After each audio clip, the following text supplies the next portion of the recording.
Contrary to the rumors that you've heard, I was not born in a manger. I was actually born on Krypton and sent here to save the planet Earth. We cannot continue to rely only on our military in order to achieve the national security objectives that we've set.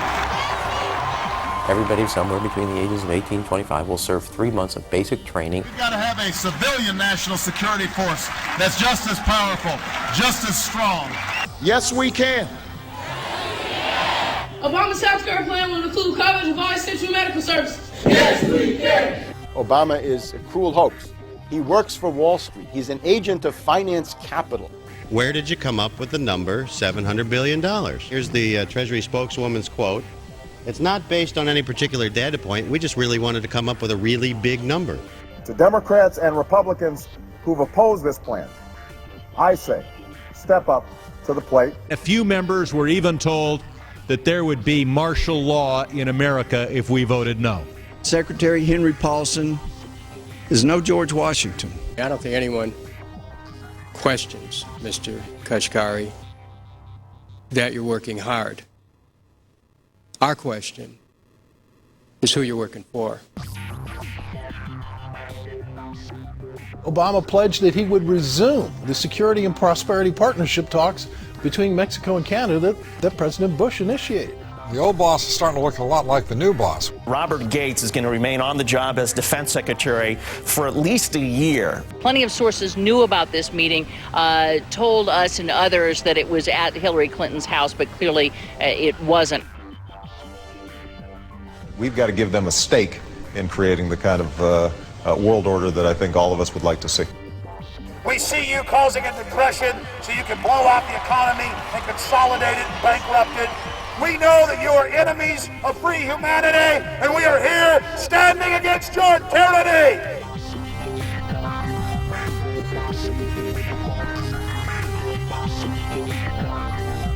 The Obama deception.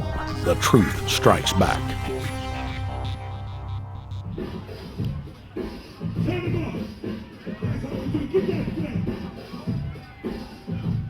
Barack is like the manager of Burger King. All presidents are, including Bush. It's like this: when your fries are cold, if your burger is not done right, you go back to Burger King, America, or your government, and you say, my burger's cold, I want new fries. First, you go to the cashier, that's the courts. You argue to the courts. The courts, if you can't get no justice with the cashier, you say, let me see the manager. I want to go to the Supreme Court. I want to see the president. The manager comes out. Hi, what can I do for you? Now the manager can override the decisions of the cashier, but you never get to see the franchise owner of Burger King. If you really have a problem with your burger, you need to go see the franchise owner. We need to go to the top or to the bottom. We need to go to where the real architecture of government is. And it's not in a president, it's in a global scheme. Politics in America today is identical to pro wrestling. And what I mean by that is, in front of the cameras and the public, we all hate each other. I'm going to kick my opponent's butt. I'm going to whale him from here to high water and beat the crap out of him. Yet behind the scenes, we all are friends going out to dinner. Went to dinner together. And it's all a work. All intermarried. Show business. It's showbiz. And that's what you have today in politics. The Democrats and Republicans aren't really opposed to each other. Left and right mean nothing. The only thing that counts is, are you working for Wall Street or you're trying to defend the people against the financiers? It's pretty obvious that there's some gigantic financial institutions that have been pulling the strings of politicians in this country for a long time. And just the fact that we have it set up where they can donate millions of dollars to these guys' funds, these guys' campaigns. I mean, how do we not expect it all to go bad? America in 2009 was desperate for change. The past 8 years had been a disaster. Those weapons of mass destruction got to be somewhere. Maybe under here.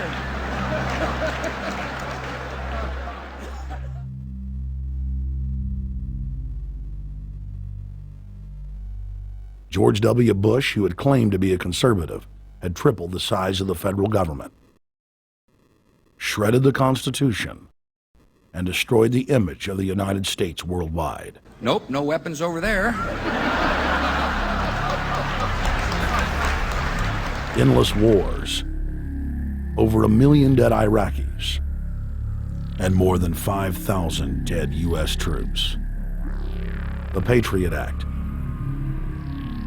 warrantless domestic wiretapping and spying, the end of Posse Comitatus, the rise of the treasonous North American Union, a deepening recession sliding towards total economic collapse. These factors and other abuses had the American people in a state of panic for their future and the very existence of the United States. The elite were in trouble. The people were beginning to see through their facade, past their front man, and to the ruling elite behind the throne. For the first time in U.S. history, both parties were universally hated. Congress had a 9% approval rating. The globalist agenda had stalled. And then, onto the scene came a man who promised change. Change we could all believe in. Barack H. Obama promised to end the war and bring our troops home fast. He pledged to uphold the Constitution and to stop the federal government from spying on the American people. Candidate Obama told American workers that he was going to get them out of NAFTA and GATT, and he's already breaking those promises. In this film, we will prove that Obama says one thing and does another, and that he works for the very same elite interests that Bush served, the very interest engineering the financial collapse and formation of a dictatorial world government. This film is not about left or right. It is nonpartisan. Our past documentary films are among some of the most damning indictments of George W. Bush and his administration that have ever been made. If humanity has any hope of effecting real change for the better, it will not come from the Madison Avenue false reality makers who have cast Barack Obama as the savior of the world. To alter our course from tyranny to liberty, to defeat the corrupt elite, we must get past the puppets and confront the real power structure of the planet. Now we can see a new world coming into view.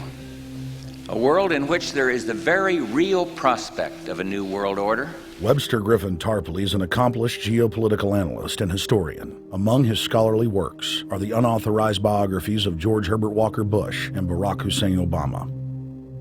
Since Bush the elder made his speech at the United Nations back in September of 1990 talking about the New World Order, I think I've become confused about what's actually going on in the world. The New World Order is a more palatable name for the Anglo-American world empire. It's the planetary domination of London, New York, Washington over the rest of the world. It's hard to get people to join that or think they have a part in it if you call it the Anglo-American world empire. If you call it the New World Order, then people in India or someplace like that or the European Union might think, well, there's something in that for us too. But that's not what it is. It's the Anglo-American New World Order. It's really the old world order. It's the British Empire morphing into the American Empire. The U.S.-British world empire is what you're going to get. Combines of powerful men have always battled with each other over the levers of power. Gerald Celente is recognized as one of the world's foremost trends forecasters and is the founder of the Trends Research Institute. People that are knowledgeable know that the fight that this country has been waging since its inception is for the central bankers not to take over the country. And that's why people like Andrew Jackson were elected. And that's why people revere people like Thomas Jefferson and others. The takeover's happened, and it's a corporate takeover. Agents of the Bank of England, attempted to assassinate President Andrew Jackson on multiple occasions because of his resistance against a private central bank being set up in the United States. And it was something that Abraham Lincoln warned. And this is, by the way, why I believe he was assassinated. This is the Lincoln quote. "The money powers prey upon the nation in times of peace and conspire against it in times of adversity. It is more despotic than monarchy, more insolent than autocracy, more selfish than bureaucracy. I see in the near future a crisis approaching that unnerves me and causes me to tremble for the safety of my country. Corporations have been enthroned. An era of corruption will follow, and the money power of the country will endeavor to prolong its reign by working upon the prejudices of the people until the wealth is aggregated in a few hands and the republic is destroyed. Wall Street has killed Main Street." So I know how unpopular it is to be seen as helping banks right now, especially when everyone is suffering in part from their bad decisions. I promise you, I get it. Up until about the Kennedy assassination and the beginning of the war in Vietnam, the United States is a very powerful engine for world progress. It's the assassinations, the Kennedy assassination, and the others in the 1960s, the beginning of the Vietnam War, and the beginning of the absolute domination of the Wall Street Group over every other interest. Nobody else counts except the Wall Street money masters. That has now made the United States into no longer a force for progress, but something very different, often a force for destruction in the world. The military-industrial complex has taken over the country along with the Wall Street gang. If you look also at the people that Obama has put on his appointments list, it's all Wall Street. It's government of Wall Street, by Wall Street, and for Wall Street. There's nobody from heavy industry. There's nobody from the auto sector, nobody from Silicon Valley, nobody from big oil, nobody from defense, no labor, no women, no retirees, no small business, nothing. It's pure Wall Street. The only people who have a voice in Obama's councils are Wall Street finance oligarchs. That's all there is. Nobody else counts for anything under Obama. It's the most extreme Wall Street administration we've ever had. Before his death, President Woodrow Wilson apologized to the public, regretting that he had been deceived by a group of international bankers and the country's financial system had fallen into their iron grip via the Federal Reserve Act of 1913. Whether sought or unsought by the military-industrial complex, the potential for the disastrous rise of misplaced power exists and will persist. Dwight D. Eisenhower, he warned the people that the military-industrial complex was taking over the country. Only 3 years after leaving office, President Eisenhower's prophetic warning concerning the threat posed to our system of government by the military-industrial complex came to pass. President John F. Kennedy had enraged the entire elite network. Now, Kennedy was brought in as somebody who was expected to be a puppet. It was thought that his pro-Nazi father, Joseph P. Kennedy, the bootlegger, the speculator, would guarantee that Kennedy would be obedient to the establishment.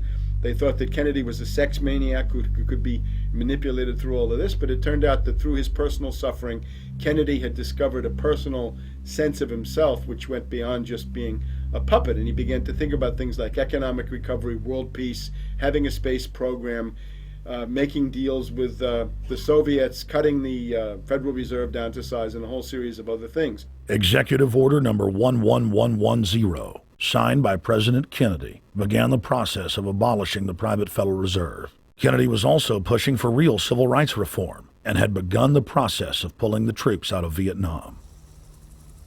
The last time you had an actual president was Kennedy. The oligarchs took swift and decisive action. When John Kennedy attempted to take the government back from the robber barons, he was brutally murdered. The message to future U.S. presidents and leaders across the world was clear: do as you're told or die. John Fitzgerald Kennedy was the last true president of the United States. And until the globalists are removed from power, we will never have another real one. The other thing about the American presidency you've got to remember is that this is a puppet post. It's automatically going to be a puppet post. The idea that Obama is somebody who's going to come in and exercise real authority when he's obviously been chosen and given everything that he's got by these financiers. Presidents are now little more than corporate pitchmen who take all the political heat, while the controllers remain in the shadows, safe from public scrutiny. Hip-hop icon KRS-One is not just known for selling millions of albums. He has led a tireless crusade against youth violence and has been a strong voice for human rights. If they controlled it before, what makes you think they're not controlling it now? The country was on a verge of revolution. They threw a black man up. Now we like this.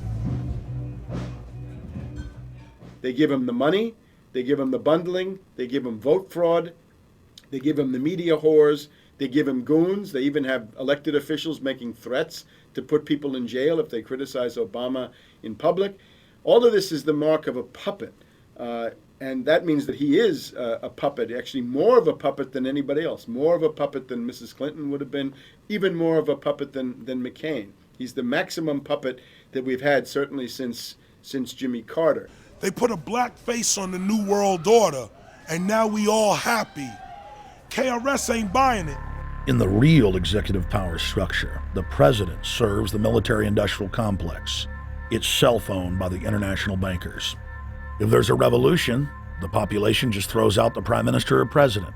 The elite stays in power because the public is never aware of who the real enemy is. In Evian, France in 1991, standing before the Bilderberg Group, the apex of the world government power structure, David Rockefeller defined the New World Order as a system of world government serving the international banking elite. For decades, the banker-owned media would attack anyone who dared to warn the public that a dictatorial world government was being constructed right under their nose, and that national sovereignty was being deliberately destroyed. And now, after years of denial, the media and the elite themselves are proudly announcing that not only is world government real, but is the answer to the financial crisis that they carefully engineered. Suddenly, the Wall Street Journal tells us that the North American Union is here, and that getting rid of the dollar for a common currency with Canada and Mexico is good. The Financial Times of London, published by a member of the Bilderberg Group, crowed that a dictatorial world government had been kept in the shadows for our own good, and that it was now time for it to emerge from behind the curtains of national security. White House Chief of Staff Rahm Emanuel stated on record that they can't let this crisis go to waste. You never want a serious crisis to go to waste. And what I mean by that, it's an opportunity to do things that you think you could not do before. And Henry Kissinger, who gave Barack Obama his first job out of college, told national television that the economic collapse was a great opportunity to bring in the New World Order. He went on to say that Barack Obama was the perfect person to sell it to the world. But he can give a new impetus to American foreign policy, partly because the reception of him is so extraordinary around the world. I think his task will be to develop an overall strategy for America in this period when really a new world order can be created. It's a great opportunity. It isn't just a crisis. In June of 2006, our team traveled to Ottawa, Canada, to gather intelligence on the shadow government's agenda for the coming years. I think that's the Queen. Investigative journalist and best-selling author Daniel Estulin had been tracking the Bilderberg Group for more than 16 years. His moles inside Bilderberg informed him that the elite were planning to first run the price of gas up to $150 a barrel, unimaginable in 2006. He also reported that after suckering the middle class back into the stock market, the group was going to implode the subprime mortgage market and destroy public confidence. Well, one of the things that we're getting from this morning's conference was about the energy crisis, the price of oil. The afternoon conference, which started about 4 o'clock, 4:30, they were talking about one of the American delegates, I wasn't told who exactly it was talking about the the concern that the American citizens have had with the housing prices going down, so they're not investing that money. So what they needed to do is they needed to create the illusion that everything is going well. So what they're going to do over the next year and a half, is to bring the market back up to 1998, 1999 levels. They're going to get all the suckers to invest whatever little money they have left over, and that's when they're going to make the economy bottom drop out. They need to destroy the economy because as we're running out of oil, when people don't travel, at least that's what they're saying, when people don't travel, when people don't have money, they don't travel, they don't spend any money, which means you don't waste a lot of oil and natural gas. That's the afternoon So how does this conversation. source, I mean, just ballpark, I mean, so you have the sources of... Well, actually, there are two people who are members of the Bilderberg Club. It's actual members that are... They're members of the Bilderberg Club who for years and years and years have been going and participating in all the conversations. They've always been dead on, always. And last year they said the oil prices are going to go up to 150.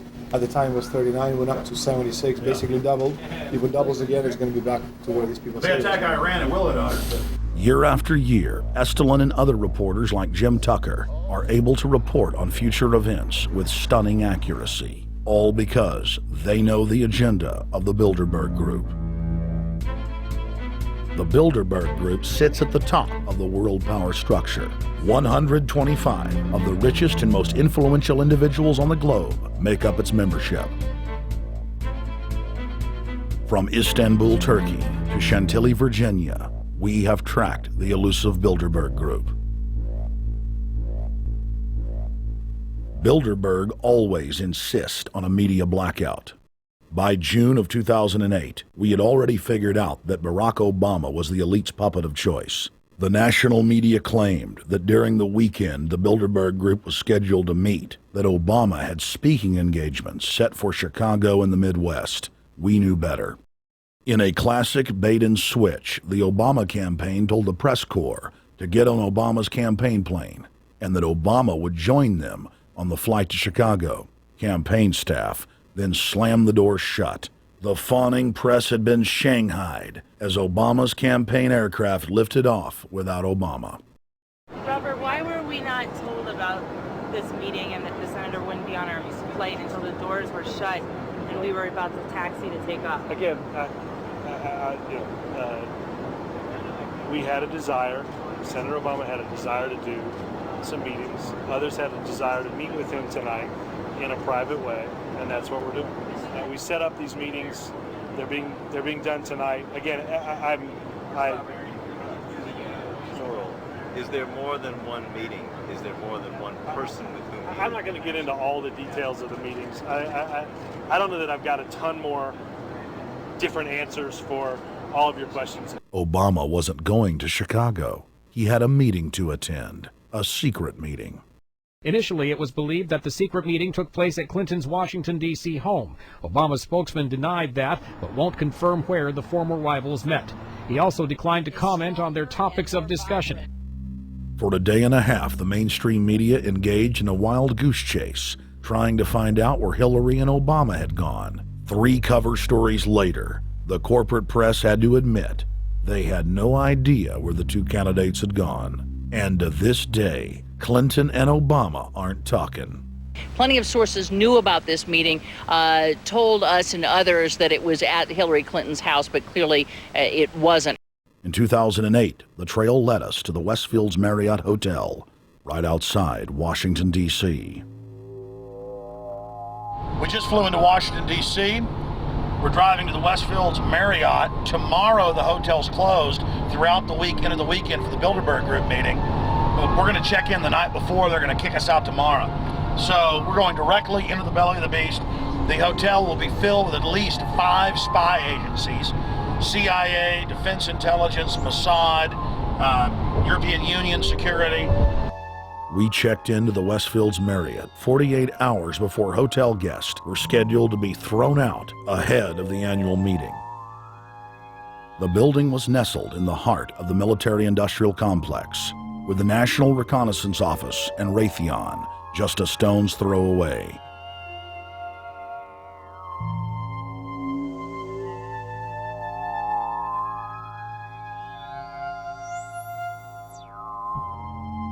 The plan tonight is to try to not get arrested, dodge the security, get in there, get some footage of the elite arriving in the morning, because some arrive before they officially lock it down, and then getting out of the building. That's our plan. I'm also going to be getting a call by a international syndicated radio show, Coast to Coast AM with George Norrie, and all week he's getting briefings from me every night about things as they develop.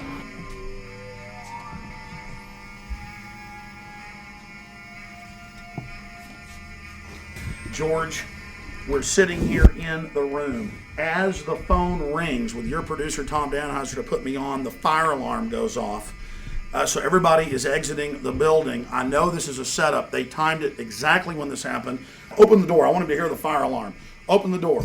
I want people to hear this live to the 16 million people listening.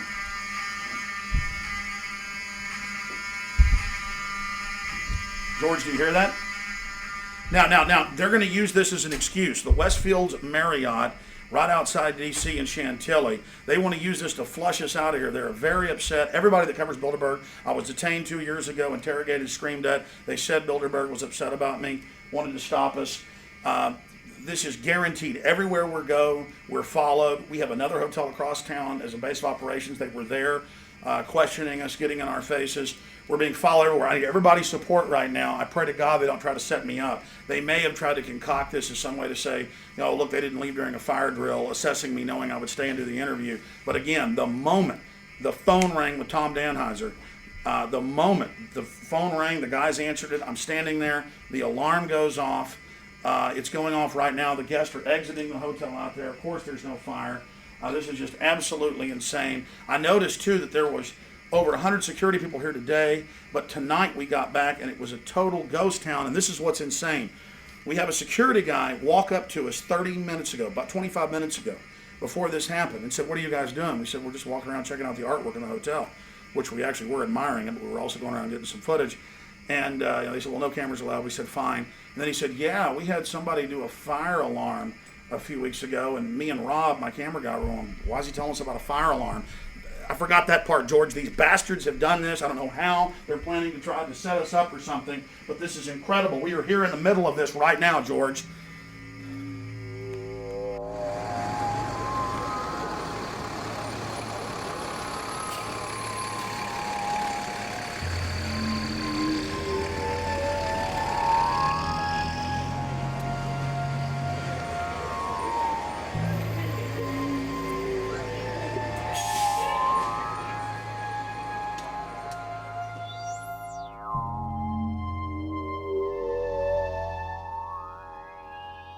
There you go, stay there, keep it locked.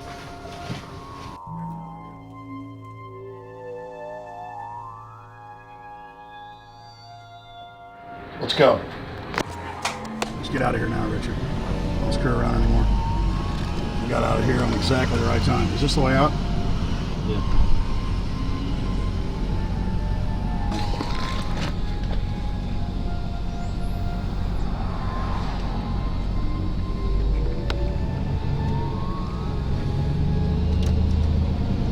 We got a car right behind us.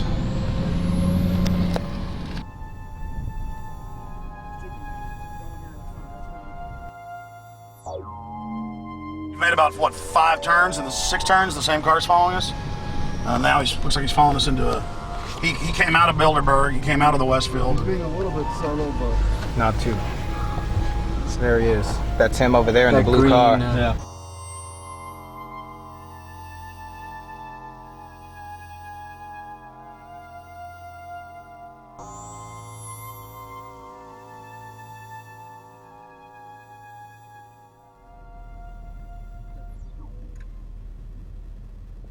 We're headed back to the Marriott here in Chantilly, Virginia, the scene of Bilderberg 2008. We successfully infiltrated the last day and a half inside, got out with some great stuff. We've been tailed, and now we're going back to cover the dignitaries, the elitists, as they arrive. And right now is the prime time for them to start arriving for the next 3-4 hours. We took about a 30-minute break. I'm sure we missed a few, but it doesn't matter. We've got scores of people that just organically are listeners, info warriors that are out here taking action.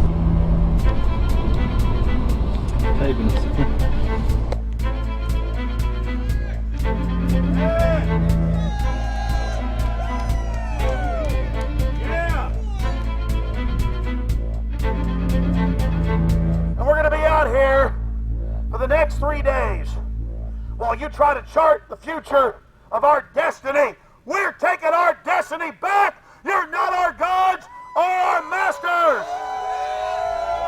We witnessed at least 7 convoys of armed Secret Service entering the Westfield's Marriott, and internal sources confirmed that both candidates did attend at least one meeting inside the conference.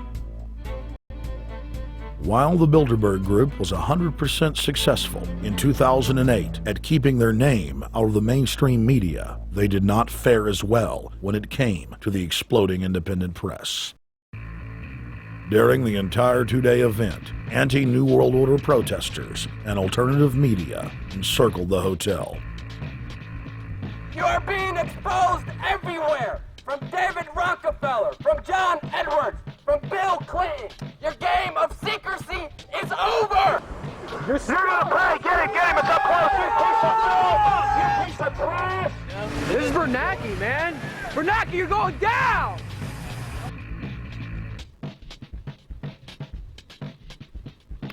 Obama, we know you're here, Obama. You cleared your schedule for the next 3 days. We know you're in Virginia. Arch criminals! New World Order scum! We are not your slave scum! Brave Americans came from all over the United States and bullhorned the main conference hall at close range as the global power brokers schemed inside. You are criminals! You control the central bank, you control the currency, and you're turning our beautiful country and world into a nightmare! The global elite are desperate to keep their organizational meetings a secret. They are keenly aware that if the population discovers that policy is being developed covertly by powerful special interest, the people will revolt.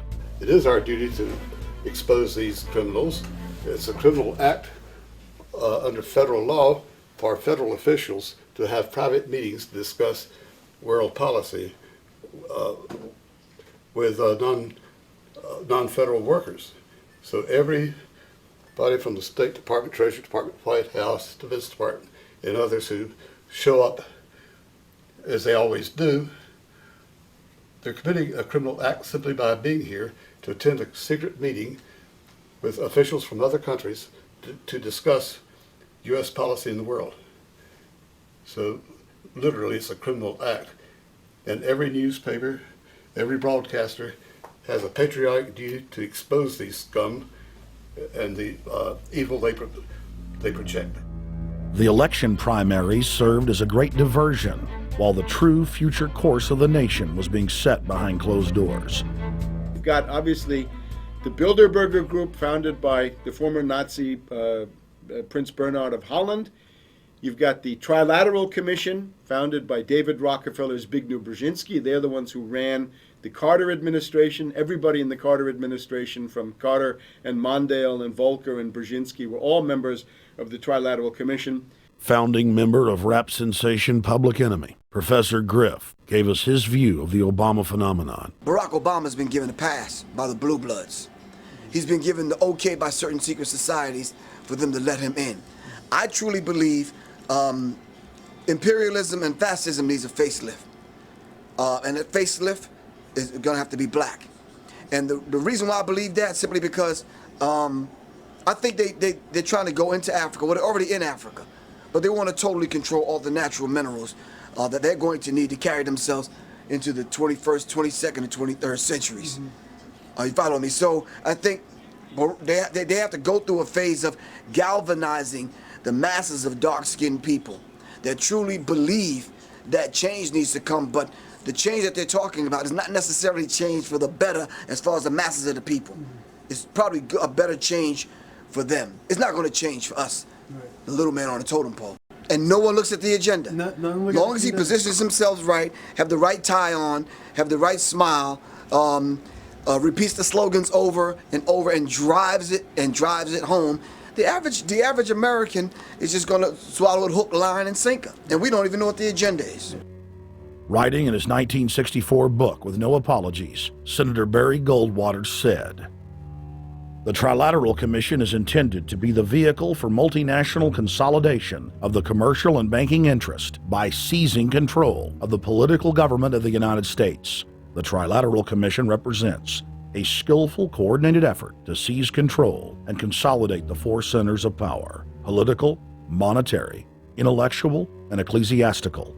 What the Trilateral Commission intends is to create a worldwide economic power superior to the political governments of the nation-states involved. As managers and creators of the system, they will rule the future. Bilderberg issues executive decisions and prime directives to its subdirectorates for implementation. The Trilateral Commission takes the Bilderberg Group agenda and executes it through regional roundtable groups throughout Europe, Asia, and the Americas. The Council on Foreign Relations serves as the managing roundtable group in the United States sector. The Council on Foreign Relations has dominated every administration since the days of FDR. The way in which they make policy and rule is that they are a polycentric oligarchical system. You have to be a finance oligarch. Remember, this is not a society ruled by generals, not by priests, not by bureaucrats, not by demagogues, none of those, but by bankers. Bankers rule, and the bankers set up these institutions. They set up things modeled on the Royal Institute for International Affairs, Chatham House, and the Milner Round Table of the period right after the Boer War, so even before World War I. You had the British setting up these round tables, institutes with publications and conferences, and this is how they make policy. Upon Obama's inauguration, members of the Bilderberg Group, Trilateral Commission, and CFR flooded into every position of power in the executive branch, replacing Trilateral Commission and CFR members who previously filled the positions during the Bush administration. When you look at the U.S. ruling class, you'd have to say that they're a really pathetic bunch of failures and bunglers. They are a miserable excuse for a ruling class. And that's one of the big problems we have, is you go from Clinton to Bush to Obama. What stays the same is the ruling elite that gives these puppets the orders that they act on. And these orders are wrong-headed, let's say the least. They're basically bankrupt. They're going to lead to the collapse of this civilization. What they're doing is using the existence of the United States as a formerly powerful nation state to act out their Wall Street fantasies of world domination and maintaining their capital structures and maintaining their system of looting. And this can't be done. So the basic question is, they've hijacked our country and you got to take it back from them. You've got to drive Wall Street out of the government, and at that point you'd have a reasonable chance of getting back to prosperity and some kind of peace and order in international affairs. We had a chance to speak with economist and author George Humphrey. They have created a power elite, and we're not talking about the millionaire down the street. You can't even be a member of their club unless you're a multi-billionaire. And friends, this is not about rich versus poor.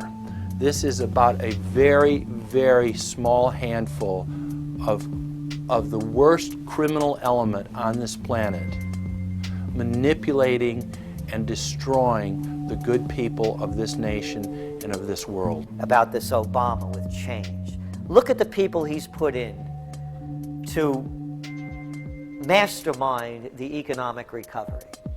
Larry Summers. I love it. Every time they talk about Larry Summers, he's always brilliant. He's another brilliant one. He's the one that helped dismantle the Glass-Steagall Act, the banking act that was put in place in the 1930s, so the banks couldn't become the banksters that they become. In the 1990s, you had the beginning of the derivatives bubble, thanks to people like Alan Greenspan, Rubin, Summers, a lot of the people who are now back in the Obama administration. And the derivatives, I think, are the centerpiece of this entire problem today. These are the same people, Geithner from the Treasury Department. Could you imagine that? Now we have the U.S. Treasury Secretary, who also is a Robert Rubin protege of the Larry Summers Group, that dismantled Glass-Steagall and broke apart the regulations that would have prohibited the banks and brokerages from becoming these criminals. He was the former president of the New York Federal Reserve, And now he's our Treasury Secretary? And as we all know, the Federal Reserve is as federal as Federal Express. It's a private bank. And now we've put this guy in charge of it? I mean, Wall Street has hijacked Washington in broad daylight. Every single one of his appointments support the status quo. Every one of his appointments are there to screw the American people. Every single one of his appointments are people who are working to bring down the Republic and the Constitution of this country. Secretary of the Treasury, Timothy Geithner, Bilderberg Group and Trilateral Commission member. Secretary of State, Hillary Clinton, is a Bilderberg and CFR member. She is also married to Trilateral Commission member William Jefferson Clinton. Ambassador to the United Nations, Susan Rice, Trilateral Commission. National Security Advisor General James L. Jones, Bilderberg, Trilateral Commission, and CFR. Deputy National Security Advisor Thomas Donilon, Trilateral Commission, CFR. Special State Department Envoy Henry Kissinger, Bilderberg Group, Trilateral Commission, and CFR. Chairman, Economic Recovery Committee, Paul Volcker, Bilderberg Group, Trilateral Commission, Council on Foreign Relations. The Director of National Intelligence, Admiral Dennis C. Blair, Bilderberg Group, Trilateral Commission, CFR. Secretary of Defense Robert Gates, Bilderberg Group, Trilateral Commission, CFR. Deputy Secretary of State, James Steinberg, Bilderberg Group, Trilateral Commission, CFR. State Department Special Envoy, Richard Haas, Bilderberg Group, Trilateral Commission, and President of the CFR. Obama Presidential Advisor Alan Greenspan, Bilderberg Group, Trilateral Commission, CFR. State Department Special Envoy Richard C. Holbrooke, Bilderberg, Trilateral, CFR. And the list goes on and on. Even if Barack Obama were the most wonderful person in the world, he was groomed and brought to power by the global elite to carry out their agenda. Humanity must look past Obama and realize that presidents come and go, but the shadow government and their program of global enslavement continues. How could people be so stupid and gullible to believe a bunch of political people? So people who voted for Obama were trying to express, I think, first of all, something worthwhile. The hatred for Bush, Cheney, the neocons, the desire to punish the Republicans for their adventures, their police state, and their economic depression. The second question was on the economy. People felt that Bush was selling them down the river into a world depression. He is, of course, the new Herbert Hoover in that regard, so they were trying to get something different from that. The tragedy, of course, is, and this is really why Obama was groomed and prepared over a period of almost 30 years now, that Obama is there to frustrate and to deceive all of those hopes. Obama is a cruel hoax. He's a bogus sham. He's an absolute denial of everything that you'd expect from an American president. It is very disturbing to see well-meaning people falling for high-tech propaganda over and over again. It happened after 9/11. The American people en masse were swept into a mob psychology, irrationally throwing their common sense to the wind and doing whatever the administration told them to. The general public eventually caught on to the fact that George W. Bush was a deceitful thug and that the economy was in freefall. In the midst of it all, Barack Obama was there, speaking out against the abuse of the people at the hands of the establishment. With the election of Barack Obama, the world rejoiced that the United States was no longer in the hands of madmen. But unfortunately for humanity, this was another vicious fraud. I want to like the guy. He speaks gently, he's intelligent, he seems to be a man of peace. He is just as charismatic as they come. But you know what? Is that a tree is really, really measured by the quality of its fruit. And when you kind of put away all the flowery words, when you put away all the rhetoric, when you put away all the rock and roll music, What he does is what's important for the people of this country, starting with the truth. Obama is notoriously a liar. He promised that he would get out of Iraq, I think within 16 months at some point. We had Samantha Power telling the Scotsman that he wouldn't be bound by those promises, and sure enough, he's now not going to be bound by those promises. Obama pledged in hundreds of speeches and interviews that within 6 months of being elected, he was going to bring our troops home from Iraq. But after he was inaugurated, the story changed. Now he said that they would look at bringing some of the troops home in 16 months. 2 weeks later, his story had changed again. Now the administration would look at bringing the troops home in 23 months. Well, Obama's already fudging. He's fudged since day one in this election, where he first said we're getting out. Well, now it's a timetable, and now it's da-da-da, because they're getting to him. They're understanding that, and he ain't going to be able to get him out because people more powerful than him got us in. When he first ran, remember, he was going to take the troops out. I get in there, troops come home. Day one. There is no military solution in Iraq, and there never was. I will begin to remove our troops from Iraq immediately. And then that went to 16 months. And now he's going to add, they're saying, another 30,000 or more troops to Afghanistan. Next, he sent 30,000 more Marines to Afghanistan, doubling the total number of forces in the crosshairs. Barack then announced that he was going to move missile systems into Eastern Europe to encircle Russia. But after all, what should we expect after he kept Bush's Secretary of Defense Robert Gates? The outcome of this policy is if you're constantly meddling near the Russian borders with these fascist creeps, IMF NATO agents like Yushchenko of Ukraine or Saakashvili or Georgia, or these Kaczynski twins in Poland, or various collections of people in Latvia, Lithuania, Estonia, you're tied to these gangsters, and if they decide to start a war, that rapidly escalates into thermonuclear World War III. This is worse than the neocons. Bush and Cheney never got as far as Brzezinski, Soros, and the other people running Obama. Barack Obama swore that he would vote to repeal the Patriot Act, but then he voted for its reauthorization. Obama decried the Bush administration's illegal warrantless wiretapping of the American people. Then he voted to legalize it. Obama pledged that he would filibuster any attempt to give retroactive immunity to the telephone companies, the telecom companies, except he then turned around and voted for that bill. Most people don't know, for example, that he voted to reinstate the Patriot Act and more government wiretapping. Candidate Obama told desperate factory workers in speech after speech that he was going to renegotiate NAFTA and GATT to make it more fair for American workers. It is absolutely true that NAFTA was a mistake. But then his campaign was caught sending out memos to top corporate leaders, telling them not to worry and that it was just campaign rhetoric. We had Obama saying, you know, I'm against free trade. I don't like NAFTA and all those free trade sellouts.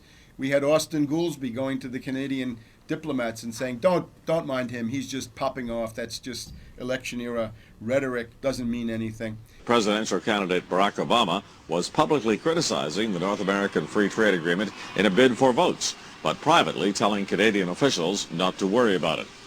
He said that he was going to bring us peace in the Middle East.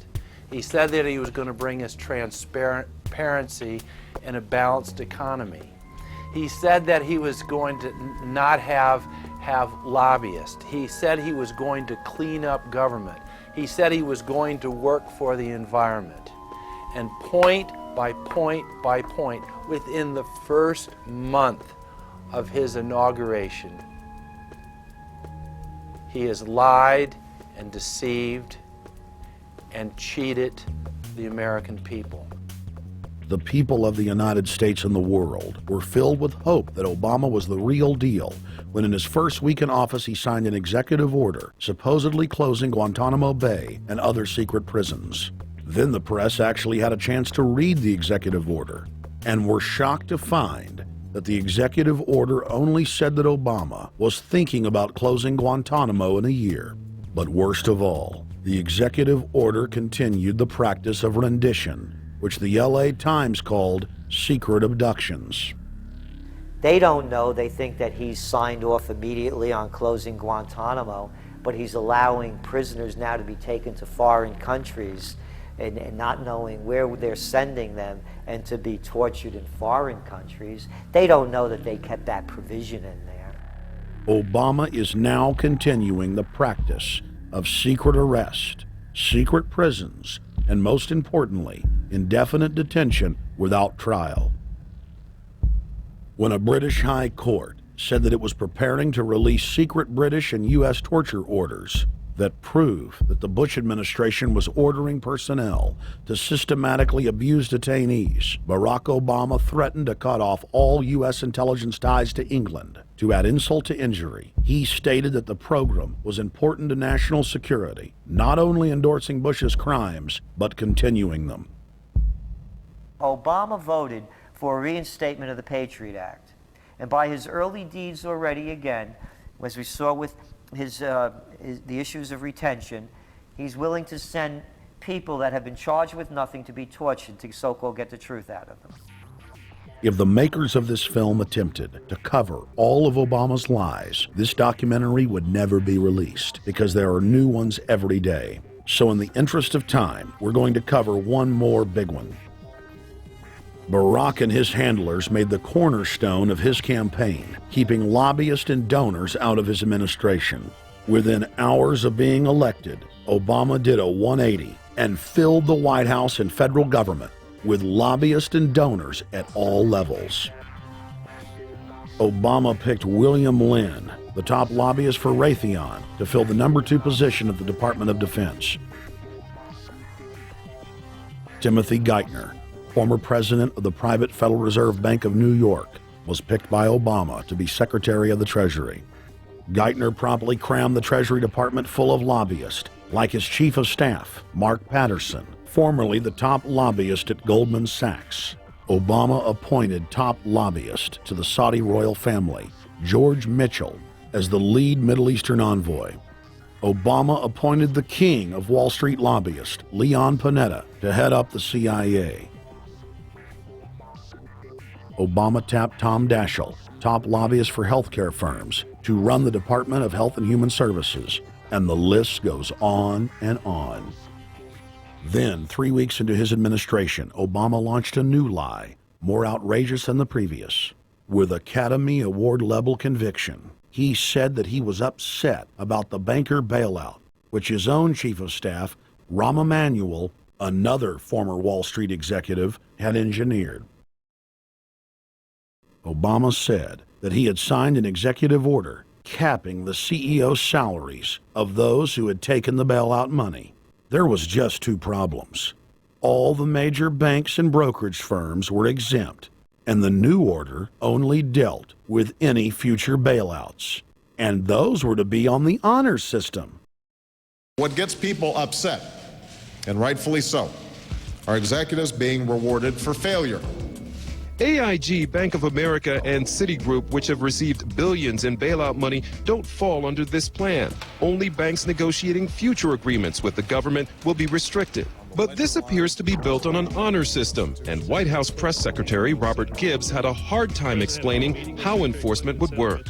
Well, let me get, I will get clarification from Treasury on that. Generally speaking, this is already the biggest liar and the biggest disappointment that we've seen in recent history. And again, qualitatively beyond the rather low standards set by Bush the Elder and Clinton in terms of delivering on promises. Bottom line, Obama is a fantastic actor and an even better liar. His track record is clear. He has done the opposite of everything he told the people he would do. They'll make up one lie after another. And if you believe these people, knock yourself out. I don't believe a word they say. Within 1 month of the passage of the first banker bailout bill, the press reported that over $5 trillion had just disappeared out of the U.S. Treasury. By December, the amount of money that had been stolen had reached $8.5 trillion. The leadership of both political parties circled the wagons and would not discuss where the money had gone. In the Fed! In the Fed! In Informed Americans protested the private Federal Reserve System at all 38 of their regional governorship offices. Arrest Bernanke and Paulson! Arrest all the criminals that stole the banker bailout money! It was refreshing to see people standing up against the real power structure, not being distracted by the elite's frontmen like George W. Bush and Barack Obama. We traveled to Dallas, Texas to cover We the People taking on the real enemy. Hey, I want to talk to the workers up there on the parapet. The ones smoking cigarettes and just jumped back. You're with the American people, we know that. But understand, ask the workers inside. You're not in a federal government building. You're in a private Federal Reserve that uses that name as a fraud. That'd be like if my first name was Federal Reserve Jones. I'm still not the federal government. I'm not a federal agency. But if I said my name was Federal Reserve, I could go out and pay off politicians and get them to allow me to get into power so I could issue the currency and credit, and then I could buy up the world. That's what these criminals have done. A lot of people think that the Federal Reserve is already part of the government. They're not. It's controlled by cliques of unelected, unaccountable bankers meeting in secret. Most of these people have never even been through the formality of a Senate hearing or a Senate confirmation. They claim that they're part of the U.S. government. They masquerade as if they were part of the U.S. government. But in reality, this is a purely private operation. Jackals, hyenas, raptors, all of them loyal, not to the American people, but to the Wall Street banks, which is where most of them come from. Everyone is pointing to Barack right now, President Obama, as saying, you got to get the economy together. You got to get the economy together. When in fact, the president has very little to do with the economy. It's the Federal Reserve chairman that at least sets the policy. That's a privately owned company, the Federal Reserve Bank. They set the agenda. These guys are masquerading as a federal institution. They are a private banking consortium, and this is their front, their holding company. The Federal Reserve is not federal. It's a front for a private banking cartel. That's on record in congressional testimony, and they're the ones orchestrating the economic collapse we're seeing right now, so that's why we're here. While at the In the Fed rally outside the Federal Reserve Bank in Dallas, Texas, we spoke with Ron Paul's brother, Wayne Paul. 1913, the Federal Reserve Act was passed, floor of the House, where 3 members of Congress were on the floor. At that time, they only needed a majority of votes to pass it. So in 1913, the Federal Reserve Act was passed. 20 years later, 1933, under Roosevelt, the United States was declared bankrupt. And in 1933, the Federal Reserve Private Bank says, okay, USA, what are you going to pledge as collateral on the debt you owe me? What happened by 1936? Does anybody know? We instituted Social Security system, and you and I and our children and our children's children were pledged as collateral on the debt of our government to the Federal Reserve. And that's where we're at today. It took 20 years to make this country bankrupt, and since then, our government has operated under emergency powers of our government. It is not the president that makes the decision in this country. It's the Secretary of Treasury who turns around and is put in there by the Federal Reserve to manage the bankruptcy. We've been in bankruptcy ever since. So to print $700 billion and to give it away, how do they get away with it? The manager of the bankruptcy is told by the Federal Reserve this is the way to go. That's where we're at today. Yes, we should point out, Congressman Ron Paul now has a huge amount of sponsors for a bill in the House of Representatives to abolish the private Federal Reserve crime syndicate. In 1913, the money power of the country was taken away from the people. By constitutional privilege, it belongs with the Congress, but it was given up in the Federal Reserve Act. The Federal Reserve is no more federal than Federal Express, but yet it has the power to determine the direction of use of money in our economy. If we could take that power back and put the Federal Reserve under Treasury, we start to be in a position of being able to control monetary policy on behalf of the United States people. The Federal Reserve is totally private, and Alan Greenspan 2 weeks ago on PBS on Lair NewsHour said on record that they are above the law, the Congress, the President, everyone. No court can do anything. We run America.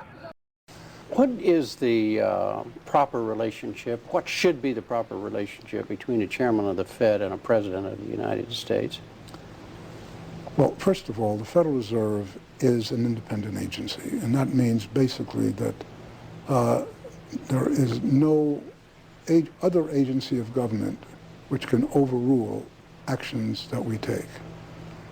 So long as that is in place and there is no evidence that the administration or the Congress or anybody else is requesting that we do things other than what we think is the appropriate thing, then what the relationships are don't frankly matter. Notice what Greenspan is saying. Greenspan is saying the Federal Reserve is beyond the law. And in reality, they are in practice beyond the law. Nobody, as far as I know, has ever audited the Federal Reserve. One of the first things we ought to do when we nationalize the Fed is go in there and find out the audit. Who stole money? Who engaged in corruption? There's a whole series of people going back to Volcker, to Greenspan, to Bernanke, and so forth. Think of the arrogance of private group of banks that have bankrupted the nation by design so they can repo the country.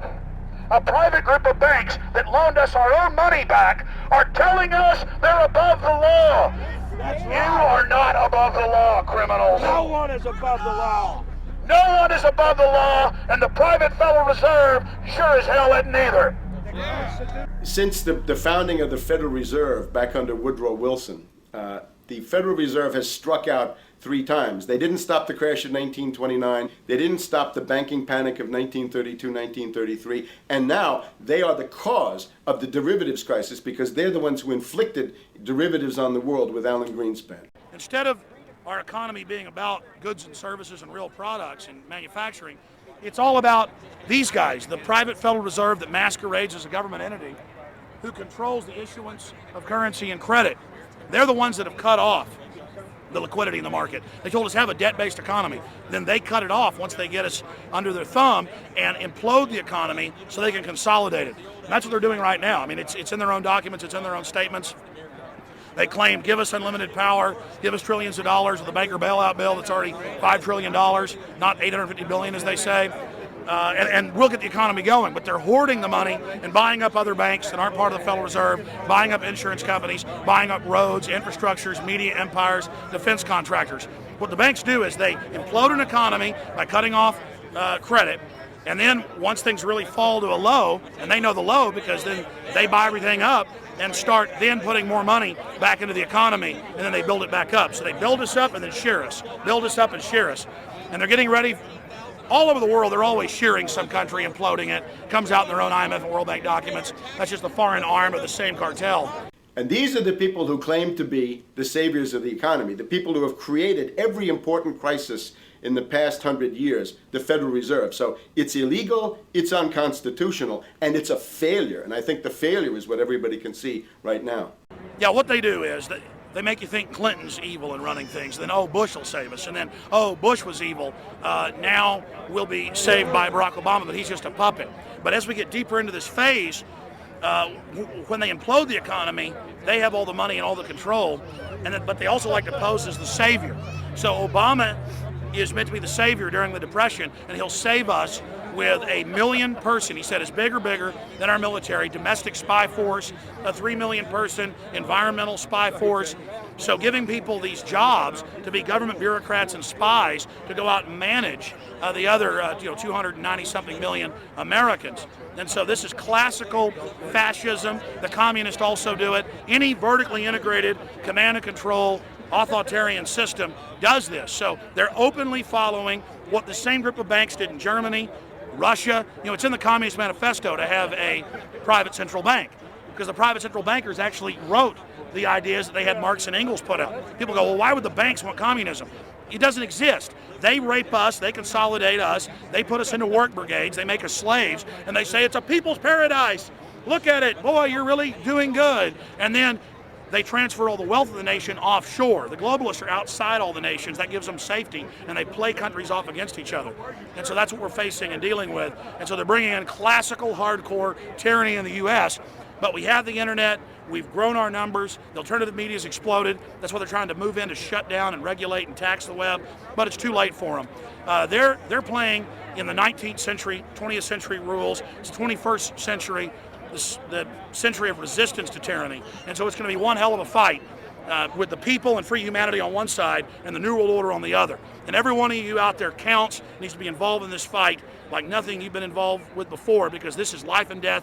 Everything depends on exposing these people. Everything depends on showing the people that this is the New World Order, this is the criminals.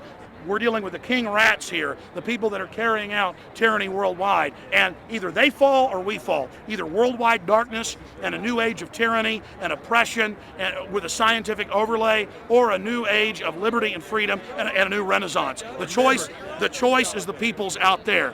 Okay, we can tell you what's going on. You can check it out for yourself and find out it's true. But don't wait. Investigate now. Get involved now. Go out there and reach out now. We don't have time. If you're looking for the solution, look in the mirror. Look right into the mirror, because you out there, men, women, old, young, black, white, doesn't matter. It's going to be up to you if they win or if liberty succeeds and the people have a chance of having any future. These are cold-blooded eugenicists. These are cold-blooded people who think they're God, think that they're our masters, that think that we're animals. These are the guys that funded Lenin and Stalin and Hitler and Mao. These are the guys, it's all on record, that bankroll this stuff. They are hardcore vicious, and they must be resisted. You're watching the Obama deception. We're going to go right back to the film in just a minute. But I wanted to take some time out in the middle of the film to encourage all of you that are watching it online right now to go to Infowars.com and purchase a high-quality DVD of the film. Or you can go to PrisonPlanet.tv and download a high-quality DivX version to burn to disc or DVD to give to your friends, your family, your neighbor, and your community. I also want to challenge all the viewers out there to take time out to write notes as you watch this film and to check all the claims that we've made for yourself, because I'm confident in the information presented here. And I want you to not trust me, but to know for yourself, to know in fact that Obama is a betrayer and a liar, a Judas goat, a Trojan horse to bring in the one world government. So again, I want to thank you for watching the Obama deception. You can go to Infowars.com and get a high-quality DVD, or watch it in super high quality and burn disc to give your friends, your family, your neighbors, and warn the public at PrisonPlanet.tv. Now let's cut right back to the Obama deception. Up until about the Kennedy assassination and the beginning of the war in Vietnam, the United States is a very powerful engine for world progress. It's the assassinations, the Kennedy assassination, and the others in the 1960s, the beginning of the Vietnam War, and the beginning of the absolute domination of the Wall Street group over every other interest. Nobody else counts except the Wall Street money masters. That has now made the United States into no longer a force for progress, but something very different, often a force for destruction in the world. That doesn't need to remain that way. The interest of the American people is to fight to take your government back from Wall Street and make the United States a force for progress in the world, which we easily could do if we could just break the power of the people behind Obama. The main banks of Europe, which were started by Adam Weishaupt and Rothschild, the Banque Nationale de Paris, the Bank of England, the Bank of Italy, have all financed the messianic and war leaders of the last 200 years. Napoleon, Lenin, Stalin.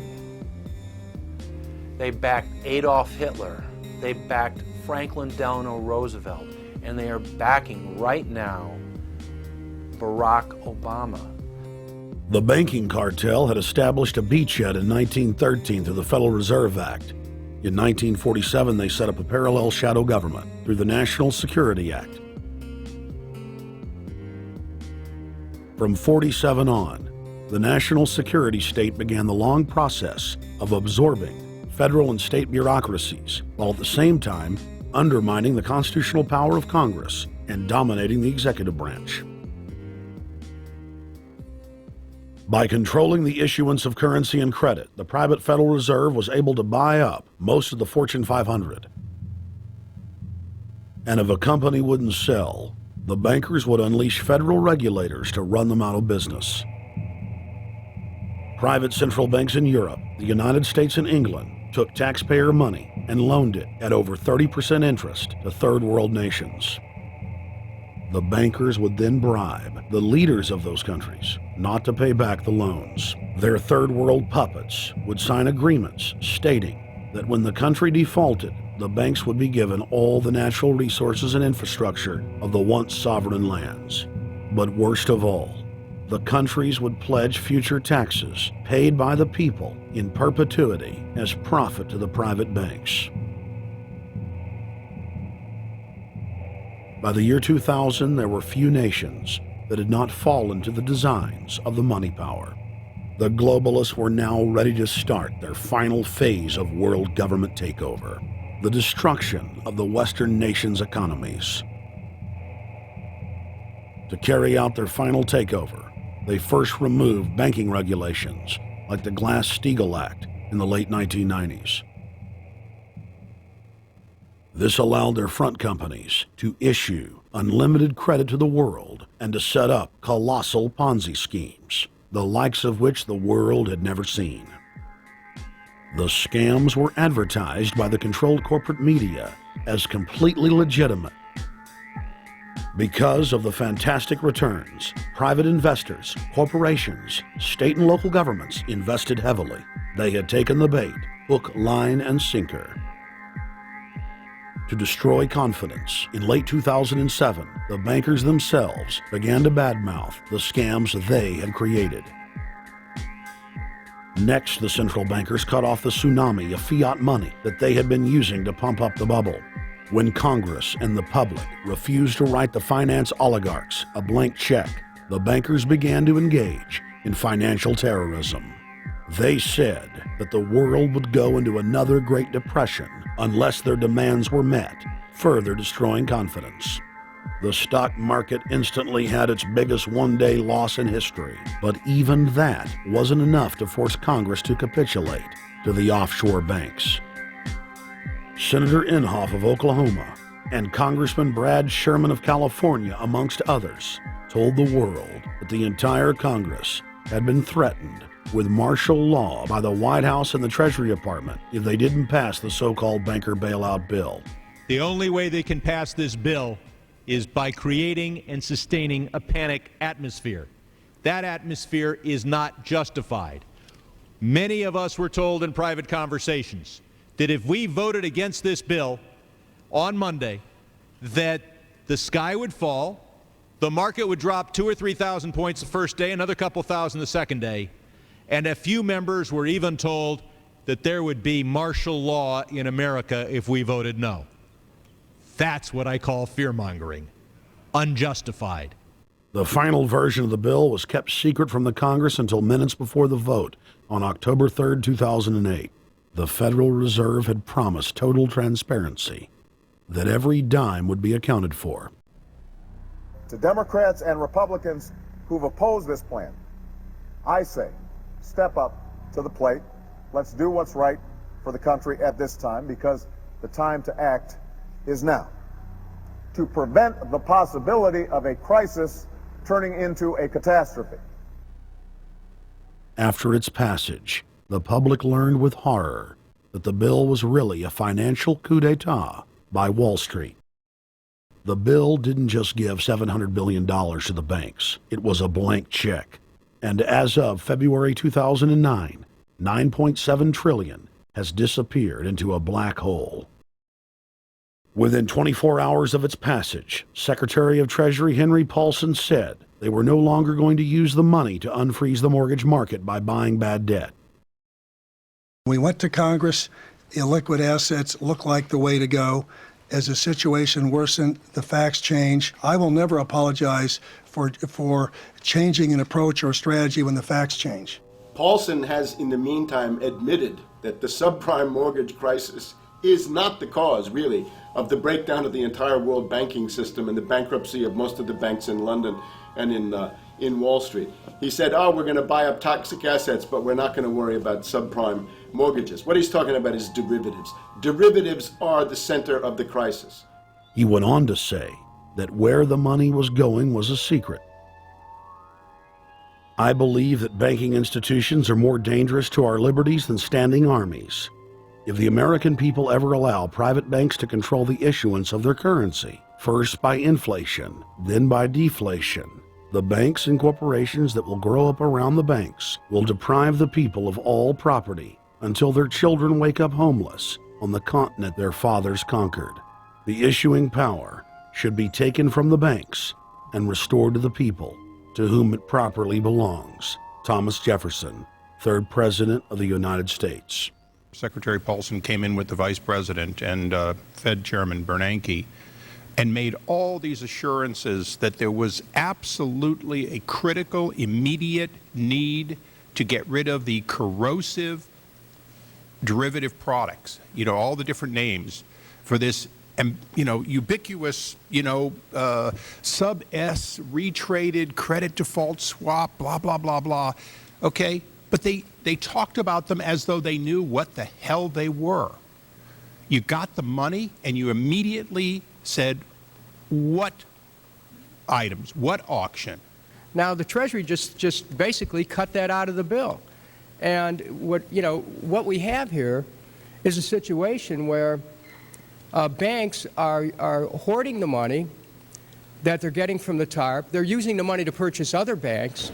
And all of a sudden, the Treasury sent a signal to the banks, forget about it. We're going to give you the money that you want, and you do what you want with it. Unless you direct it specifically, it's not going to happen. I don't think anyone questions, Mr. Kashkari, that you're working hard. Our question is who you're working for.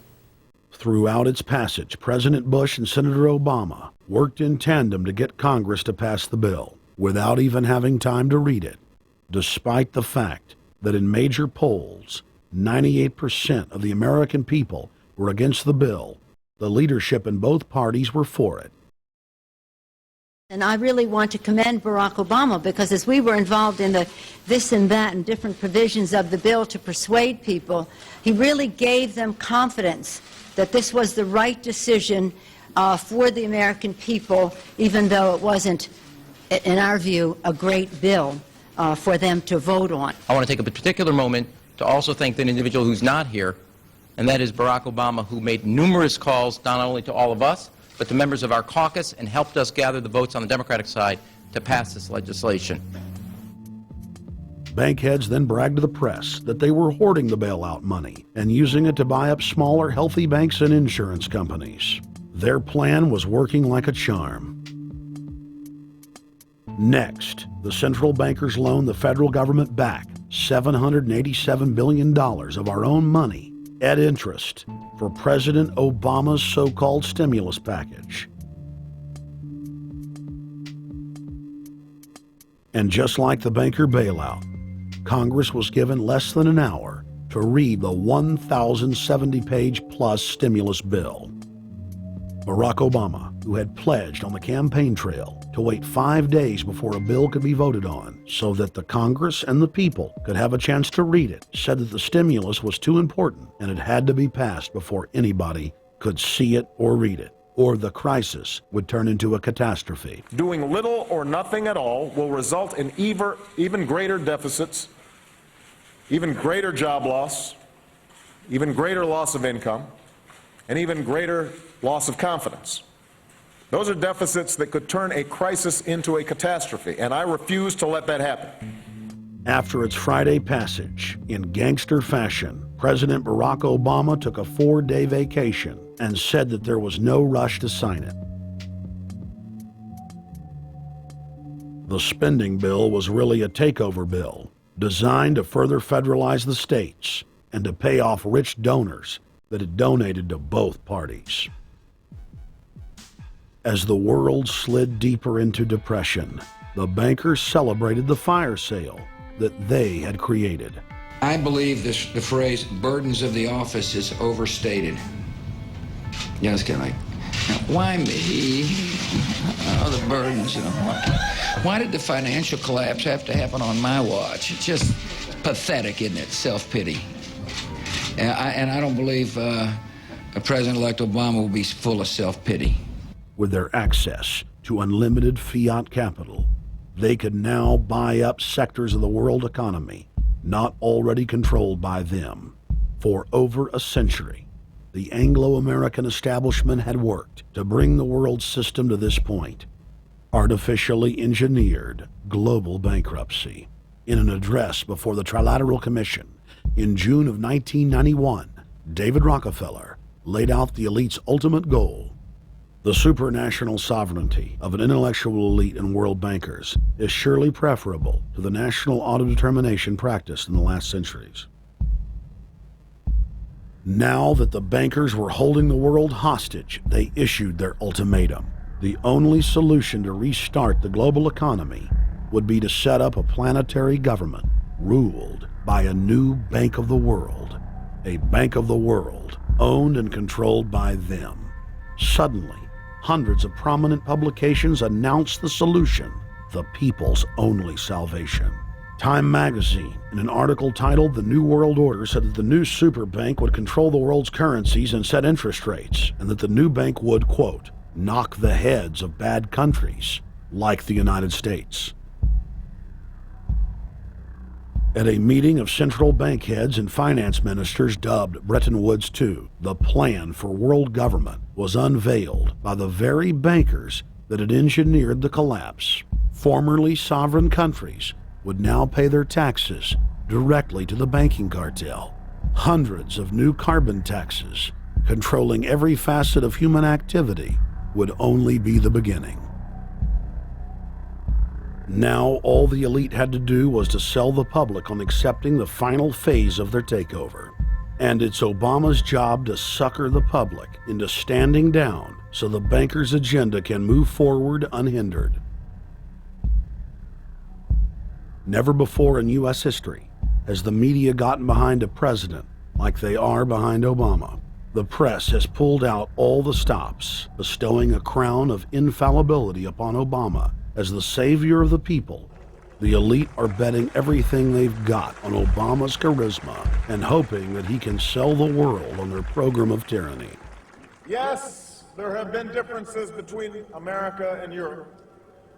No doubt there will be differences in the future. But the burdens of global citizenship continue to bind us together. A change of leadership in Washington will not lift this burden. In this new century, Americans and Europeans alike will be required to do more, not less. Partnership and cooperation among nations is not a choice. It is the only way. We've got to give them a stake in creating the kind of world order that I think all of us would like to see. In truth, Obama is not simply continuing George W. Bush's policies. He is radically expanding them. I thank President Bush for his service to our nation. This film has documented the painful fact that Barack Obama's agenda is the complete opposite of what he has claimed it to be. Now we will reveal what Barack Obama and his controllers' true agenda is. Number one, bring the United States under the complete regulatory control of a private offshore superbank known as the Bank of the World. More than 100 new taxes are now being developed under the umbrella of curbing greenhouse gases. The new taxes will be paid directly to the private bank consortium. At the producer level, taxes will be paid on farm animals' flatulence. At the consumer level, there will be carbon taxes on all forms of meat, beef, poultry, pork, and fish. All cars will be fitted with satellite tracking boxes that will tax driving by the mile. And an added tax will be placed on all fossil fuels, including motor oil and natural gas. All plastic products will have a carbon tax added. Outdoor space heaters and fireplaces are to be taxed. All electricity produced by coal-powered plants will be taxed. Under the cap-and-trade system, citizens will be forced to pay taxes on thousands of products to private cap-and-trade services owned by Al Gore and other elitists. There will be taxes on light bulbs, water, trash pickup, air travel, train travel, bus, ship, medicine, steel production, mining, clothing, laundry, asphalt are just a few of the new taxes to be levied. But to truly transform our economy, to protect our security and save our planet from the ravages of climate change, we need to ultimately make clean, renewable energy the profitable kind of energy. So I ask this Congress to send me legislation that places a market-based cap on carbon pollution and drives the production of more renewable energy in America. That's what we need. The notion of anthropogenic global warming is a fraud. In other words, the idea that the planet is getting warmer and that human activity is somehow responsible is a pseudo-scientific fraud. It's a big lie. It's a monstrosity. Remember the Nazis, they had race science, race hygiene. They said Aryan blood is different from any other kind of blood. This was, of course, idiocy, a fantastic piece of nonsense. Today, we got something similar. Global warming caused by human activity, and the answer to that is carbon tax plus cap and trade, according to the wishes of Al Gore, Prince Charles, and basically the entire world banking community, the world oligarchy. What they're trying to do with that is to perpetuate the current system where bankers rule the world, financiers rule the world, and the rest of us get the crumbs from the table. But remember, if you try to put on cap and trade and a global warming carbon tax with the idea that you're going to save the polar bears, what you're going to do is destroy human society. You're going to cause genocide on a massive scale. The deaths will be measured in the hundreds of millions and indeed in the billions. Just the idea of global warming means that there'll be no development for Africa, no development for the poorer parts of Southeast Asia, and no world economic recovery of any kind ever in our entire lifetime. So it's important to expose and fight the pseudo-scientific fraud of global warming. One more point about this. You don't need a climatologist to know that this stuff is a fraud. I'm a historian. I can tell you, in the last 1,000 years, we had a period of very warm temperatures called the medieval warm period, where all kinds of grapes and semi-tropical stuff was growing very far into the northern hemisphere. That was about 1100, 1200.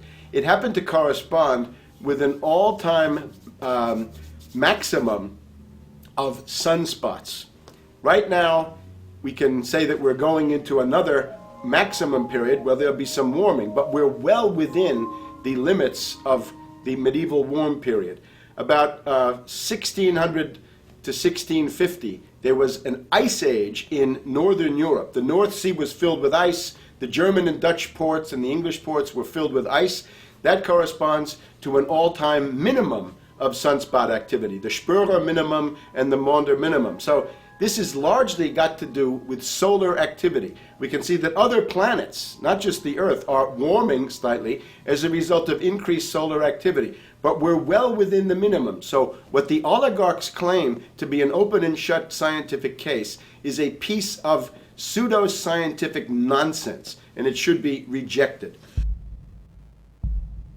Number 2, the social engineers are fully aware that the Obama craze will wear off quickly, so they are racing to put in place the most oppressive police state control grid in human history. 20,000 battle-hardened regular Army troops are now being deployed to patrol the streets of the United States.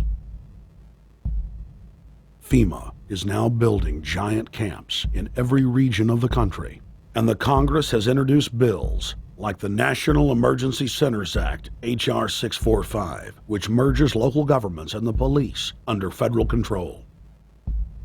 And as we all know that have watched these things, they're ready for the riots. With these detention centers that are being opened up around the country, with state police training for riot control in the event of economic calamity and food riots, they know what's going on and they're prepared for it. So people better also prepare for it themselves. Anyone that's not prepared for what's going to happen, they deserve what they get, because there's enough information out there pointing to the problems, and they should take all precautionary actions. Next, Obama ordered the Defense Department to issue DoD Directive 1404.10, establishing a 1 million person civilian army under his control. Simultaneously, Obama launched USAService.org. The new website deceptively masquerades as a federal agency, but in reality is a recruiting tool building a separate, completely private army outside of government that takes orders directly from Obama's controllers. Barack Obama has refused to rescind Presidential Decision Directive 51, signed by George W. Bush. The directive plainly states the president is a dictator and that Congress is ceremonial. We cannot continue to rely only on our military in order to achieve the national security objectives that we've set. We've got to have a civilian national security force that's just as powerful, just as strong, just as well funded. President Obama and his Chief of Staff, Rahm Emanuel, have repeatedly stated on the record that all Americans below the age of 64 will be forcibly conscripted into federal service. Citizenship is not an entitlement program. It comes with responsibilities. Everybody somewhere between the ages of 18 and 25 will serve 3 months of basic training and understanding in a kind of civil defense.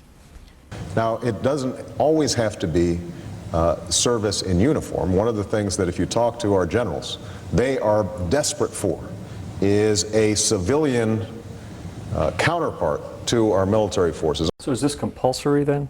Well, you have to, in a sense, it's required of everybody, 18 to 25, 3 months, and at some point at that point you do it. Obviously, I'm not going to say perfect legislation. We'll work that process through. Or you could do it during a college summer, or you could do it after high school. If you have a demagogue with a fanatical mass movement of personality cultists who is imposing the program of a group of extreme bankers and finance oligarchs, that's fascism. Obama's transition site, change.gov, proclaimed that middle school and high school students will be forced to serve the federal government. Fascism is gutter up, streets up, hooligans, thugs, fervently idealistic students, swarming adolescents, just the kind of thing you see around Obama. The way you get a population to enslave itself when the police and the army are no longer enough to do that. So I think that's if you're a left liberal, it's time to open your eyes to that. All young Americans between the ages of 18 and 24 will be conscripted into a paramilitary domestic security force. If Obama has his way, adults and seniors will also be forced into other forms of service for the betterment of the homeland. Number 3, disarming the American people. Obama operatives in the Congress have introduced more than 10 bills that would end the Second Amendment as we know it. H.R. 1022 would allow the new Attorney General Eric Holder the dictatorial power to ban any gun he wishes at will. In 2008, before the Supreme Court, in the D.C. gun ban case, District of Columbia versus Heller, Holder argued for the complete disarmament of the American people and that only the military should own firearms. H.R. 257 would ban all youth shooting sports, including YMCA and Youth Olympic shooting clubs. H.R. 45 would force all gun owners to undergo federal psychological screening, registration, and testing to keep their firearms. White House Chief of Staff Rahm Emanuel has proposed the extrajudicial banning of any American on the fraudulent no-fly list from owning any firearm. That is, if you are on the no-fly list because you are known as maybe a possible terrorist, you cannot buy a handgun in America. Over 25,000 Americans are added each month to the no-fly list, which numbers over 1 million people who have not been charged or convicted of any crime. It's a case of mistaken identity for a 5-year-old boy from Normandy Park. He had trouble boarding a plane because someone with his same name is wanted by the federal government. King 5's Mimi Jung is live at SeaTac Airport to explain. Mimi. Lori, it's hard to believe that a 5-year-old could be considered a threat, but that's exactly what happened here at SeaTac last week when Matthew Gardner showed up for a flight to LAX. As 5-year-olds go, Matthew Gardner is about as harmless as you can get.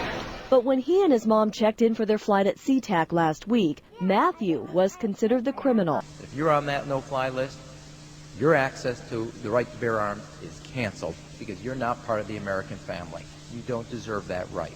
There is no right for you if you're on that terrorist list. And even though this Matthew Gardner is only in kindergarten, TSA workers still conducted a full-blown search. They searched all of our belongings. They took everything apart piece by piece. Nadia Counter says it wasn't easy being treated as a possible threat to national security. I picked up my child to give him a hug and tell him, it's okay, we're doing fine. And they reported to me that I was not allowed to touch him. He was a security risk, and they had to research me to make sure that I had not obtained any materials from him. Number 4, massive restrictions on the First Amendment guarantee of free speech. The President, Congress, and the FCC have announced plans to not only curtail speech on talk radio and newspapers, but to also regulate speech on the internet through the Orwellian-named Fairness Doctrine. The Obama machine is also pressuring Congress to pass draconian hate speech laws that will eviscerate the First Amendment. Number 5, they plan to further federalize health care so that the government can dictate what kind of care citizens receive. Modeled after the British system, this includes rationing care and restricting what procedures the handicapped and elderly are eligible for. Number 6, Obama is already pushing to expand the Department of Defense budget and to station more U.S. troops overseas to encircle Russia, China, Iran, as well as setting up bases in Africa under the pretext of humanitarian aid, and dominate and occupy Africa through AFRICOM. So we're taking your phone call, seeing what you think of Barack H. Obama. Is he a Judas goat? Is he a front man? Is he a betrayer? Let's go to Anthony in Georgia. Anthony, what's your take on Barack Obama? They put the face of Barack Obama as part of their public relations because it's like in the old folk tales about vampires.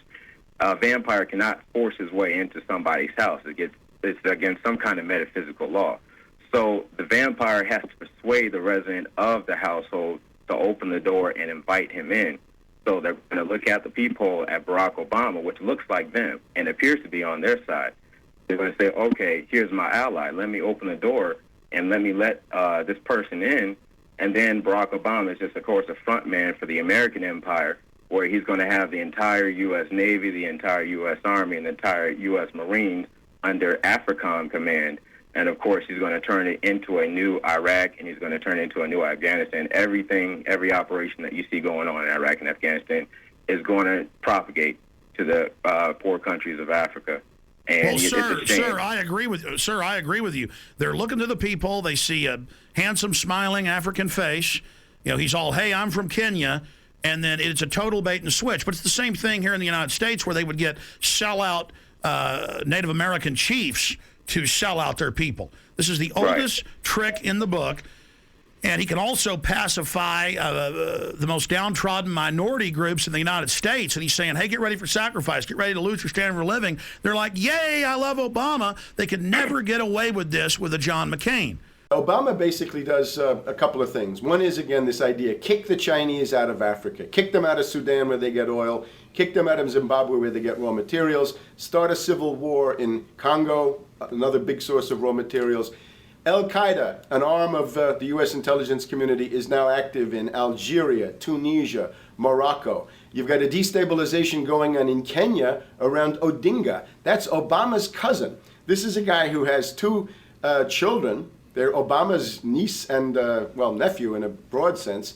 And one of them is named Raul, and the other one is named Winnie, after Winnie Mandela, who did the necklacing and political assassinations in South Africa. So this Odinga is essentially a CIA destabilizing operation in Kenya, and he's got a Odinga Islamic Alliance to crush the Christians in Kenya, but this also reaches into Ethiopia, it reaches into Uganda, Congo, Tanzania, and a whole bunch of other countries in that region. So all of Africa is a battlefield in flames between the U.S. and the Chinese, with Obama leading the charge to kick the Chinese out for geopolitical reasons. Number 7, radically expand federal control over family farms and ranches through the Animal ID and Premises ID system.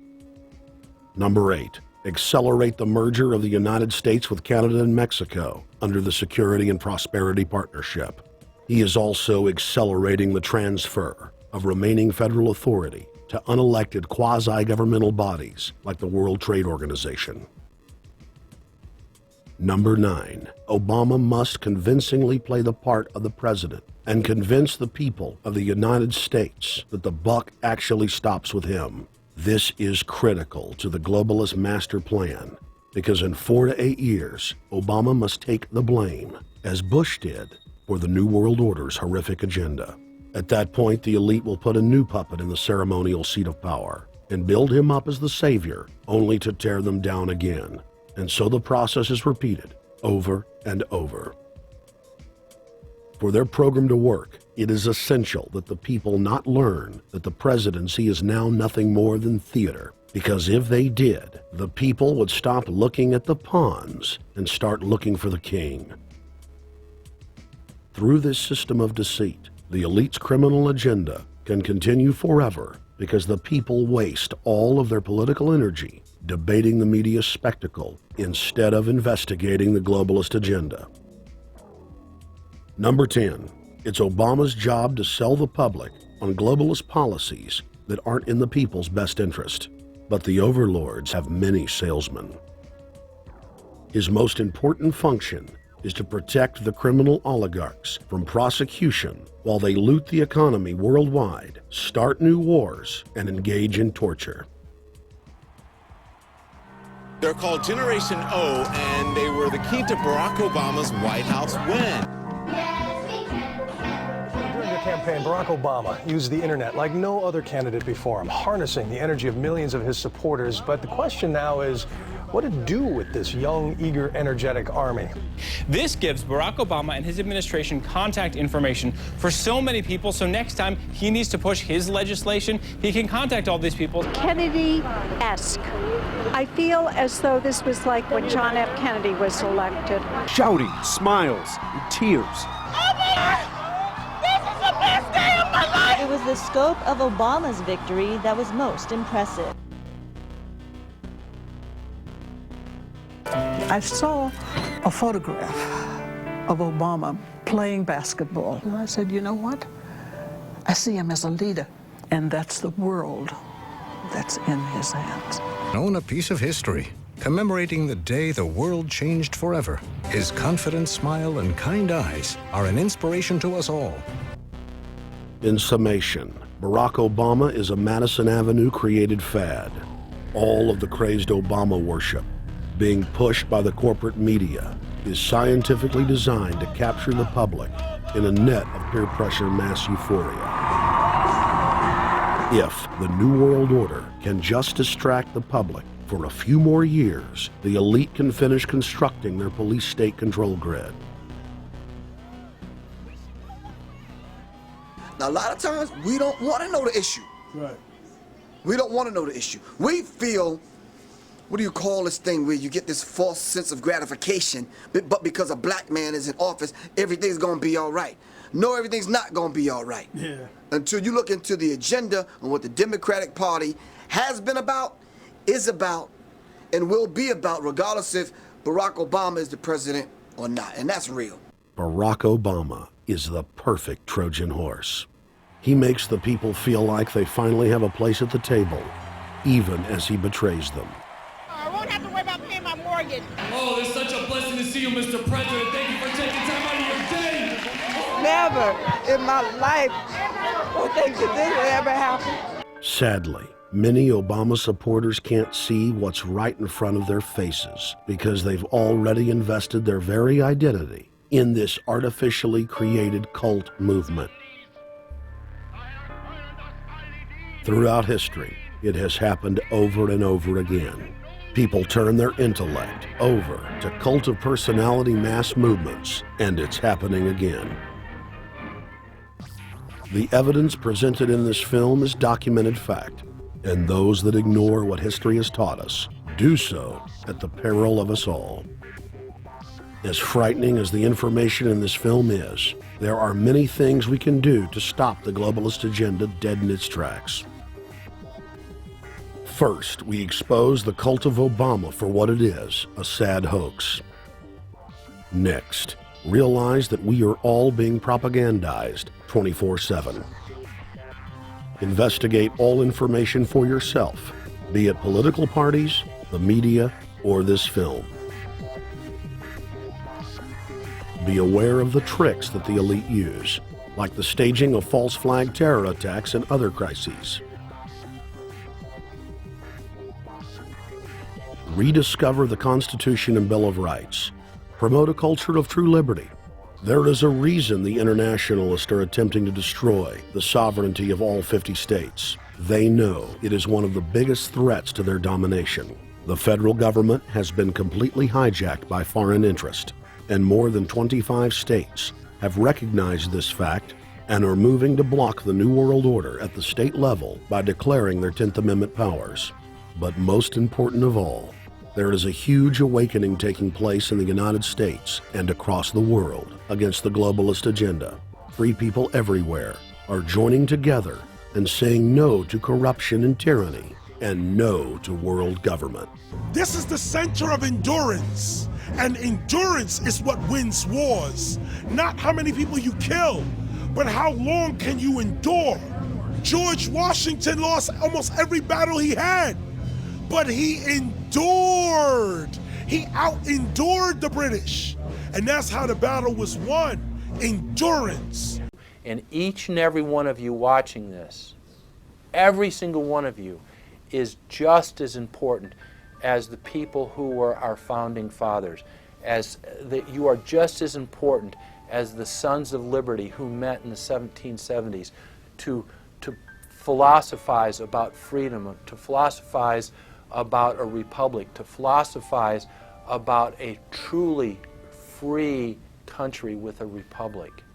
There's 1 billion people on the planet. It only takes one to change it. Are you the one? There may be everybody in your classroom bugging out. Your whole school may be on fire with kids wild and bringing guns in. But are you the one?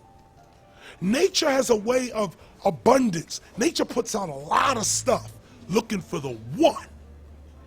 So if you're going to go along with the trend of let's just kill each other, let's disrespect each other, then you're part of nature's plan as well to be part of just the excess. But if you think more of yourself than just being the excess, you'll do more for yourself. Are you the one? Everybody's not gonna make it. But you have an opportunity to save yourself. Well, we don't have to look back thousands or even hundreds of years to see how dangerous this present day situation is. We can look back to Bolshevik Russia. We can see the takeover by the Bolsheviks talking about the people's revolution, talking about the positive change. And Lenin came in and then Stalin. The fact is that over 40 million Russians between 1925 and 1940, good Russian, people who were Christians, people who had their own businesses, people who were educated, they were exterminated because they had their own business, because they were educated, because they believed in God's law. We can look over at Germany. Germany was in a very, very terrible economic situation, and this very charismatic leader called Adolf Hitler comes in. He makes the roads good, and he promises a better life for the people. And within 10 years, you see a completely nationalized, centralized, dictatorial situation where millions and millions of people were exterminated. And then we can go to Maoist China. Mao came in, he promised change, he promised a better life, and within 5 years, 60 million Chinese were exterminated. They don't teach that. They don't teach that in the schools these days, and it wasn't that long ago. And I pray to God that this will not happen in the United States. And the way it won't happen is if you and your friends and all of us together take action to say no. This country is too precious. It's too wonderful. It's too good of a place to lay down as a victim. Greatness could arise once we break the shackles of the government that's holding us back. One thing America has more than any other country is an entrepreneurial spirit. One thing we have more than any other country is the ability to be innovators. You know, if I was born in Italy, I wouldn't be the trend forecaster I am today because I would have been locked into a culture of thinking one way. We have that freedom of expression and freedom of thought that could free us to create greatness again if Big Brother doesn't come down on us harder. Humankind is at a historic crossroads. The forces of globalism are marching towards absolute despotism. Look in the mirror, count the cost, and decide, are you going to let history repeat itself? Or will you stand tall with freedom lovers everywhere and stop the completion of a world dictatorship?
Thank you for watching The Obama Deception.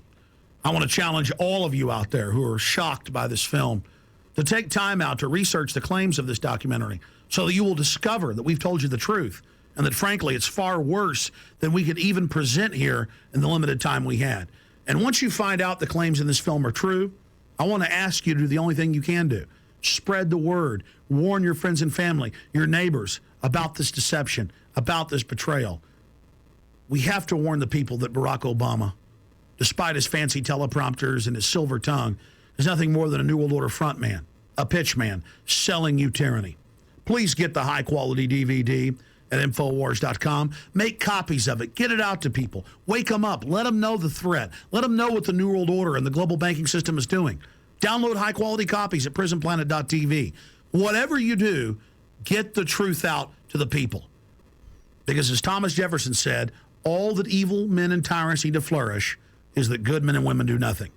So we cannot stand here idle while this treason is taking place, while this betrayal is unfolding. Thank you so much for watching The Obama Deception.